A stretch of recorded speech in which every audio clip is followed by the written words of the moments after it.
When did we start asking permission to be ourselves? When did we get to the point where we needed somebody else to tell us who we were in order to be who we already are? I mean, I think it's a huge question, and one that honestly I find myself struggling with. I wonder if you maybe do too. I mean, it's so easy to be in the place where we define ourselves as having lost ourselves.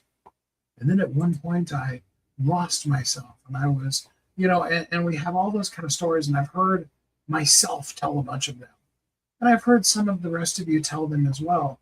And I understand how valid that feels, but I would like to encourage you today that maybe you never actually lost yourself.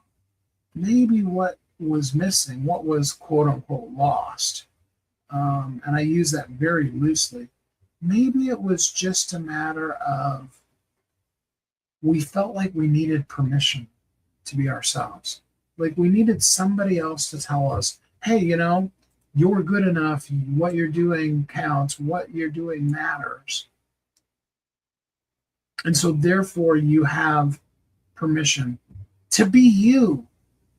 And we look for that. We absolutely do. I do. I'm sure you are too. And so we look around. We look for clues. Can I be excited here? What'll happen if I speak up? When I see something and I'm dreaming big, does it make me sound arrogant or like I'm never satisfied? I'll tell you the perfect story. I was riding in the car with one of my daughters. It was probably Maya, but don't quote me on this. I don't remember specifically. And they were sharing some kind of really cool idea they had. I want to make sure you heard what I just said. A really cool idea they had. I was excited about it. Now, here's kind of how Steve's brain works. Here's something Steve has apologized for years that I'm trying to learn how not to. I'm not saying I don't, but I'm trying to learn how not to. Glad to have you here with us. Thanks for coming. And I got excited. I was like, oh yeah, that would be so cool. And then you could, and my mind, because my mind just always sees the next. It is a natural up leveler. It's like, yeah, gets excited about it, latches on it, and begins developing even more. Not because what you said isn't good enough, but because in my excitement, I can see more. I've got that kind of brain, And she said to me, she's like, nothing I ever say is good enough. I was like, oh, honey, it's not what I meant at all.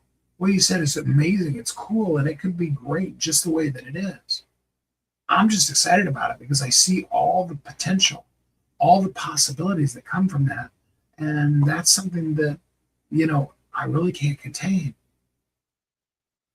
And it's situations like that. And I don't want this to sound like I'm blaming her because I was already very deeply in the midst of performance anxiety. I don't know what to call it, of trying to not be too much and being told that a whole lot. And it happened for many, many years before she was born.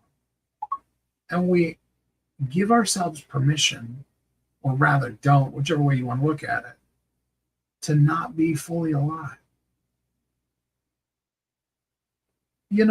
Here's the thing.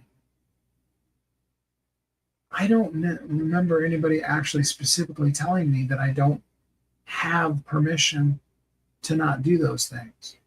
It's all the subtle little things. Because when we're little, I've told the story over and over again about me, standing there singing on stage the first time me and my two brothers sang and pulling the mic down in front of my mouth. Not because I was old enough to even know how to be arrogant or selfish or those kind of things. You just sang into the mic. I remember years later, both with the band and in singing worship, and I've talked about this before too. The concept of hitting notes used to be, in fact, actually my voice changed, guys' voices do. My voice changed and I was still singing soprano because I didn't know I was supposed to. Glad to have you here with the age.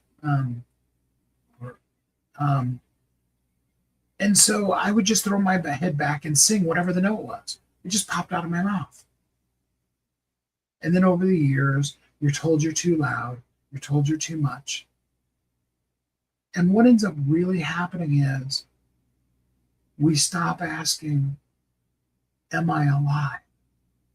How does this make me feel?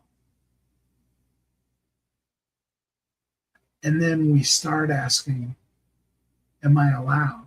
What's everybody else going to feel if I do that? And I've been really thinking a lot about it. And I really know that really we always already were who we are. And that was always good enough. And we really need to embrace that. So, my question for you today is, what's something you used to do naturally, just came to you naturally, that now you find yourself asking permission for? So I'd really genuinely like to hear from you. That thing that once felt effortless, that now you feel like you've got to get somebody's permission in order to do. What is that for you? I look forward to hearing your comments. I'll, of course, be back here again tomorrow, and we'll talk again. I look forward to it. I hope you're having a beautiful day. And until we're together again next time, I hope you have a great week.